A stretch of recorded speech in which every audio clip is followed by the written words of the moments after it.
Hospitality services in the UK and the US are renowned for their professionalism, customer-first mentality, and high service standards. Staff are trained to be polite, responsive, and proactive. In restaurants, hotels, and other service businesses, guest satisfaction is paramount. Complaints are typically handled quickly and respectfully. For instance, if a customer is unhappy with a meal, it is common practice to offer a replacement or a discount without argument. Businesses in these countries understand the power of reviews and repeat customers, and they go out of their way to ensure positive experiences. In contrast, hospitality services in Nigeria, while warm and often personal, can fall a bit short in professionalism and service etiquette. Many businesses, particularly local or family-owned ones, suffer from a lack of formal training among the staff. It's not uncommon for customers to be met with a defensive or indifference when lodging complaints. For example, a dissatisfied guest who raises an issue with a meal may be ignored, blamed, or even asked to pay again for a replacement. This approach often reflects a gap in customer service culture rather than a lack of goodwill. Moreover, customer feedback and reviews are not always taken seriously.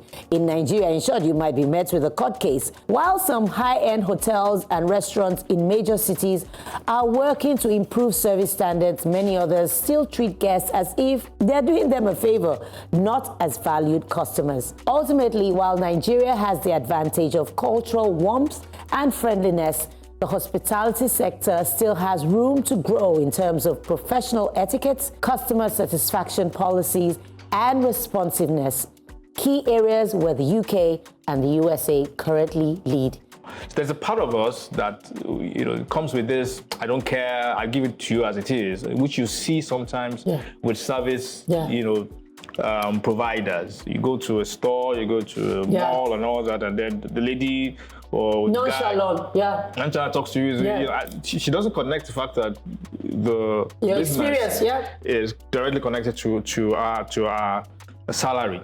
And so I see it sometimes that that's the default setting that you find with most service providers, the individuals who are there. And the way to bridge that or to mitigate against that default setting is essentially training. So that if you have a business, you have a service, to make sure that you do a lot of training. And I worked with a lot of entrepreneurs who started a business, and they have staff who are customer facing, and they always have this challenge. But what I've seen is they do some form of training, customer relations and all that, and what to do. It'd be nice, ask the customer, how are you, how's your day, and things like that. But what I see happen is that you will usually get the right response probably 3 months in. They will do the right thing. They will see them actually really change in their language and all that. But give it some few months, they go back to default. That's why I talk about the fact that there's something that is driving them that says, okay, go. There's something arrogant about that just goes back. They just go back to default. So my recommendation, which I've given to the entrepreneurs I work with, is you're going to have to do that training many times. In a year. Don't just do one and say, just check up the box and say I'm done. No, do it as many times as you can. If you can do it once every 3 months, do. If you can't afford that, do it twice a year. But just keep reiterating it until it sinks into these people that customer service and good customer relation equals productivity, equals my salary being paid. For someone who operates in the learning and development space, my company offers trainings to organizations. And then when we talk to people in the hospitality space, the first thing they will tell you is the attrition rate is high. They don't particularly see the need to invest in training someone who might not even show up to work tomorrow. And then we tell them that, okay, you train them and they leave. But how about if you don't train them and they stay? It reflects poorly on your organization. It's very important, but then again, it is what it is. Like Inka said, we don't have a culture of excellence. And there's a certain kind of aggression that an average Nigerian has. I went to a state, I'm not going to mention the state. My first interaction with the front desk person, I was shocked. The hotel I was staying at, it's one of the best hotels in the state capital, very close to the government house. I went to the supermarket. my interaction with the waiting staff. At the point I was they were like, oh, it's cultural to them. That's how service is offered there. How? With anger? With anger. Why service with a smile?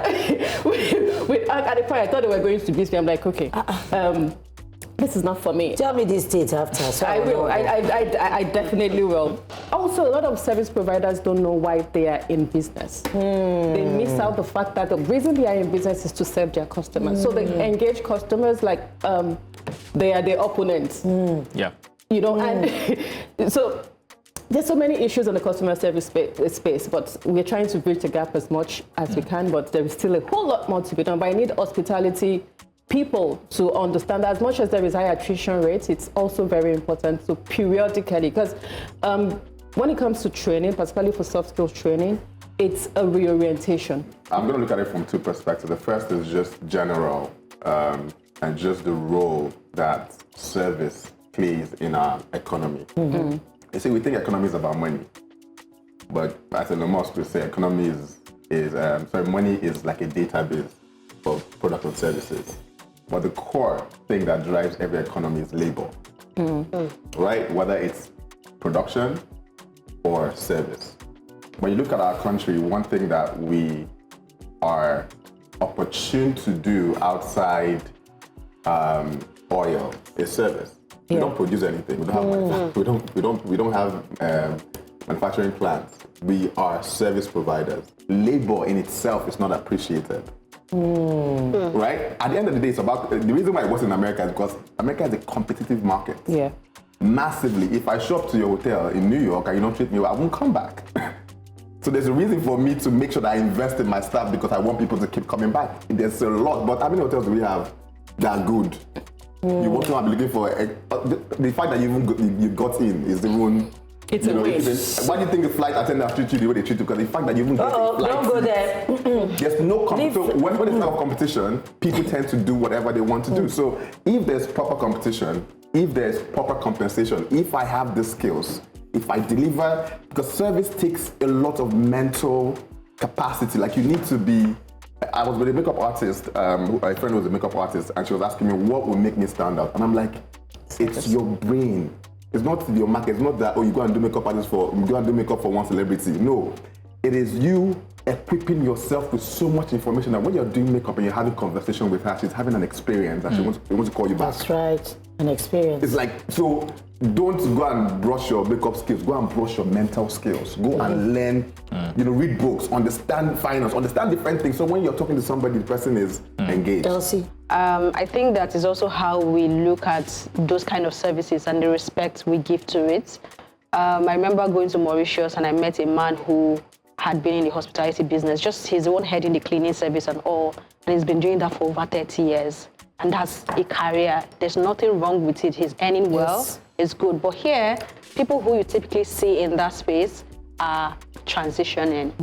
It's just for a while. They're not there to make the business grow or whatever. It's just they're giving me the whatever salary that ensures that minimum. I survive for now until I get something good, right? That's one. On the other hand, I don't even think you need to talk about UK and US because sometimes when you talk about it, it looks like it's so unattainable, right? I think on this table I've mentioned my experience in Kenya, where I got in, one of my activity was very early in the morning. I think most of the activities you will get in Kenya happens very early in the morning. And they were telling me, oh, we can pack your breakfast to go. I'm like, oh wow. Because they understand that this is what it is and they have to ensure that their clients also get that comfort that they need because this is how the schedule is. So there you see a lot of thoughts. Morocco, you want to talk about the one you get in Marrakesh, right? So it's not a Western thing. And I also think we should look at it from organizational culture. I have gone to restaurants in Lagos that I had a bad experience, and I've gone to the ones that are great. Just yesterday, I was in one in Ikeja GRA. My friend didn't like his food, and he just mentioned, oh, this food is... They changed it. They changed it. They were ready to change it. This was jollof rice. And you're like, this is not the taste of jollof rice. The chef came out I know, and changed it, right? So yeah, we but have, who manages those systems? Again, Let's not so, go and there. these two systems I mentioned were not Nigerian owned. They are not. So... End of discussion. Okay, I was not going to go there, but I'm glad you did. We've heard that the customer is always right. The question is, have we put it into practice?